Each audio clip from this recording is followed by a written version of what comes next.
ಅವನು ಇದುವರೆಗೂ ಸರ್ಕಾರ ಹೇಳಿಲ್ಲ. ಅವರು ಸ್ಟೇಟ್ಮೆಂಟಲ್ಲೂ ನಾನು ನೋಡಿದೆ, ಆ ಸ್ಟೇಟ್ಮೆಂಟಲ್ಲಿ ರಾಮಲಿಂಗಾರೆಡ್ಡಿ ಅವರಲ್ಲಿ 4ನೇ ವ್ಯಕ್ತಿ ಇದ್ದಾನೆ. ಅಲ್ಲಿ ಎನ್ಕೌಂಟರ್ ಆದಂತಹ ಸಂದರ್ಭದಲ್ಲಿ 4ನೇ ವ್ಯಕ್ತಿ ಇದ್ದಾನೆ.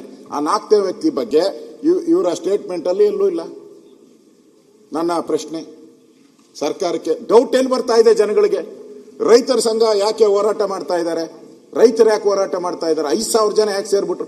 ಏನೋ ಇವನ್ ಕಾಡುಗಳ್ಳ ಅಂದಿದ್ರೆ, ವೀರಪ್ಪನ ಕಾಡುಗಳ್ಳ ಅಂತ ನಾವು ಕೇಳಿದ್ರಿ, ಇವ್ ಕಾಡುಗಳ್ಳ ಅಂತ ಹೇಳಿದ್ರೆ ಇಷ್ಟೊಂದು ಜನ 5,000 ಜನ ರೈತರೆಲ್ಲ ಬಂದು ಹಸಿರು ಟವಲ್ ಹಾಕೊಂಡು ಯಾಕೆ ಹೋರಾಟ ಮಾಡ್ತಾ ಇದ್ರು? ನನ್ನ ಪ್ರಶ್ನೆ. ಆಮೇಲೆ ಅವರ ರಾಮಲಿಂಗಾರೆಡ್ಡಿ ಅವರು ಸ್ಟೇಟ್ಮೆಂಟ್ ಅಲ್ಲಿ ಬರೆದಿದ್ದಾರೆ, ಪರಿಶೀಲಿಸಲಾಗಿ ಅಂತೋಣಿ ಸ್ವಾಮಿ ಬಿನ್ ಪೆರಿಯ ನಾಯಗನ್ ಇವರು ಅರಣ್ಯ ಅಪರಾಧ ಪ್ರಕರಣದಲ್ಲಿ ಭಾಗಿಯಾಗಿರೋ ಬಗ್ಗೆ ಯಾವುದೇ ಮಾಹಿತಿ ಕಂಡು ಬರುವುದಿಲ್ಲ ಅಂತಾರೆ ಅವ್ರ ಸ್ಟೇಟ್ಮೆಂಟ್ ಅಲ್ಲಿ. ಸತ್ಯ ಹೇಳವ್ರೆ ನೋಡಿ, ಬಾಲಕೃಷ್ಣ ಕರೆಕ್ಟ್ ಆಗಿ ಮಾತಾಡ್ತಾವ್ರೆ. ಸತ್ಯ ಇಲ್ಲ ಅಂದವ್ರನ್ನ ಹೆಂಗೆ ಎನ್ಕೌಂಟರ್ ಮಾಡ್ತೀರಾ? ಕಾಡುಗಳ್ಳ ಅಂತ ಹೆಂಗೆ ಎನ್ಕೌಂಟರ್ ಮಾಡ್ತೀರಾ? ಅವನಿಗೆ ಇಲ್ಲ ಅಂದ್ಮೇಲೆ ಅವನು ಅಬಿಚುವಲ್ ಏನನ್ನೋದು ಸುರೇಶ್ ಕುಮಾರ್ ಅವರು ಅಫೆಂಡರ್, ಅಬಿಚುವಲ್ ಅಫೆಂಡರ್ ಇದಾರಲ್ಲ. ಈಗ ಯಾರೋ 1 ಕೊಲೆ ಮಾಡಿರ್ತಾನೆ, 2 ಮಾಡಿರ್ತಾನೆ, ಈ ತರ ಆಗಿದ್ರೆ ಅವನ ರೆಗ್ಯುಲರ್ ರೌಡಿ ಅನ್ನೋ ತರ ಇರ್ತತೆ. ರೆಗ್ಯುಲರ್ ರೌಡಿ ಲಿಸ್ಟ್ ಅಲ್ಲಿ ಇರ್ಬೇಕು ಅವನು. ಇವನೇನು ಇಲ್ಲ, ರೌಡಿ ಲಿಸ್ಟ್ ಅಲ್ಲೇ ಇಲ್ಲ ಇವನು. ಹೆಂಗೆ ಮಾಡಿದ್ರಿ ಅವನಿಗೆ? ಮತ್ತೆ ಗುಂಡು ಅಧ್ಯಕ್ಷರೇ, ನನಗಿಂತ ತಾವು ಬಹಳ ಸ್ಪರ್ಧೆ ಮಾಡಿದ್ದೀರಾ, ನೀವೆಲ್ಲ ಜನಗಳ ಮಧ್ಯೆ ಇದ್ದವರು. ಒಂದು ಅರ್ಥ ಮಾಡ್ಕೊಳ್ಳಿ, ಕಾಡಲ್ಲಿ ಫೈರಿಂಗ್ ಆಗ್ಬೇಕಾದ್ರೆ, ಕಾಡು ಗೊತ್ತಲ್ಲ 1000 ಕಿಲೋಮೀಟರ್ ಇರ್ತದೆ, ಫೈರಿಂಗ್ ಆಗ್ಬೇಕಾದ್ರೆ ಎಷ್ಟು ರೇಂಜಲ್ಲಿ ಆಗ್ಬೇಕು? ಪರಮೇಶ್ವರ್ ಉತ್ತರ ಕೊಡ್ತಾರೆ, ಆಮೇಲೆ ಕೇಳಿ ಅವರು. ಪರಮೇಶ್ವರ್ ಸತ್ಯ ಹೇಳ್ತಾರೆ ಅಂತ ನಾನು ತಿಳ್ಕೊಂಡು, ಎಷ್ಟು ಇದ್ರಾಗಬೇಕು? ಒಂದು ಅರ್ಧ ಕಿಲೋಮೀಟರ್ ದೂರ ರೇಂಜ್ ಏನಿರ್ತೈತೆ ಅದರದ್ದು? ಇವ್ರದ್ದು ರೇಂಜ್ ಏನಿದೆ? ಆ ಗನ್ನಿನ ರೇಂಜ್ ಏನಿದೆ? ಅರ್ಧ ಕಿಲೋಮೀಟರ್ ರೇಂಜಲ್ಲಿ ಹೊಡೆದಿದ್ದಾರ, 1/4 ಕಿಲೋಮೀಟರ್ ರೇಂಜಲ್ಲಿ ಹೊಡೆದಿದ್ದಾರ? ಸ್ಪಾಟ್ ಅಲ್ಲಿ ಅಂದ್ರೆ ಹತ್ತಿರದಿಂದ ಹೊಡೆದಿರೋ ಬಗ್ಗೆ ಡಾಕ್ಟರ್ ಹೇಳಿದ್ದಾರೆ.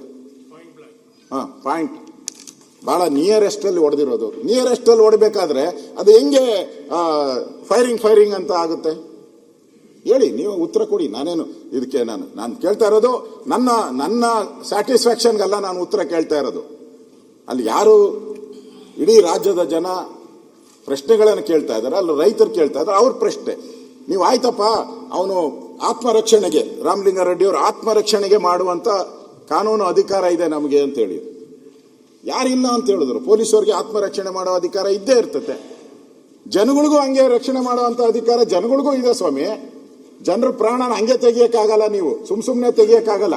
ಇನ್ನೊಂದು 3ನೇ ಪ್ರಶ್ನೆ ಅಧ್ಯಕ್ಷರೇ, ಇಷ್ಟು ಹತ್ತಿರದಿಂದ ಹೊಡೆದಿದ್ದೀರಾ ನೀವು, ನಿಯರೆಸ್ಟ್ ಹೊಡೆದಿದ್ದಾರೆ, ಅದು ಹೆಂಗಾಗ್ತೈತೆ? ಅದು ಇದು ನನ್ನ ಆತ್ಮರಕ್ಷಣೆಗೋಸ್ಕರ ಹೆಂಗಾಗ್ತೈತೆ? ನೀವು ಕಾಲಿಂದ ಕೆಳಗಡೆ ಹೊಡಿಬೋದಾಯ್ತು. ಹೃದಯಕ್ಕೆ ಹೊಡೆದಿದ್ದಾರೆ, ಕತ್ತು ಹೊಡೆದಿದ್ದಾರೆ ಅವ್ರಿಗೆ. ಓಕೆ, ಆಯ್ತು. ಅವರ ಸ್ಟೇಟ್ಮೆಂಟ್ ಅಲ್ಲಿ, ರಾಮಲಿಂಗಾರೆಡ್ಡಿ ಸ್ಟೇಟ್ಮೆಂಟ್ ಅಲ್ಲಿ ನಮಗೆ ಮಾಹಿತಿ ಬಂತಂತೆ ಇವ್ರಿಗೆ, ಅಲ್ಲಿ ಕಳ್ಳರಿದ್ದಾರೆ ಅಂತ ಮಾಹಿತಿ ಬಂತು. ನಾವು ಹೋಗಿ ರೈಡ್ ಮಾಡ್ತಿರುತ್ತೆ. ಕಳ್ಳರಿದ್ದಾರೆ ಅಂತ ಮಾಹಿತಿ ಬಂದ ಮೇಲೆ 4 ಜನ ಹೆಂಗ್ ಹೋದ್ರಿ ನೀವು? ಎಷ್ಟು ಜನ ಸ್ಟಾಫ್ ಇದ್ದಾರೆ ಆ ರೇಂಜ್ ಅಲ್ಲಿ? ನಿಮಗೆ 100-200 ಜನ ಇರ್ತಾರೆ. ನಾನು ಹೋಗಿದ್ದೀನಿ ಕಾಡಲ್ಲಿ, ಕೋಚಿಂಗ್ ಕ್ಯಾಂಪ್ಸ್ ಇರ್ತೈತೆ, ಅಲ್ಲೇ ನೀವು ಡಿ ಫಾರೆಸ್ಟ್ ಒಳಗಡೆ ಸುಮಾರು ಒಂದು 400-500 ರೆಗ್ಯುಲರ್ ಆಗಿ ಇದ್ದೇ ಇರ್ತಾರೆ ಅಲ್ಲಿ. ನಾನು ಹೋಗಿದ್ದೀನಿ, ಆ ಸ್ಪಾಟ್ಗೆ ಹೋಗಿ ಬಂದಿದ್ದೀನಿ. ನಾನು ಕೂಡ ರೆಗ್ಯುಲರ್ ಆಗಿರ್ತಾರೆ ಅಲ್ಲಿ. 4-5 ಜನ ಇರ್ತಾರೆ, ಓದೋರು ಬೇರೆ 4 ಜನ. ಇಷ್ಟು ಜನ ನಿಮಗೆ ಸ್ಟಾಫ್ ಇದ್ಕೊಂಡು, 100 ಜನ ಸ್ಟಾಫ್ ಇದ್ಕೊಂಡು ಅವ್ರನ್ನ ಸುತ್ತುವರೆದು ಯಾಕೆ ಹಿಡಿಯಕ್ಕಾಗಿಲ್ಲ?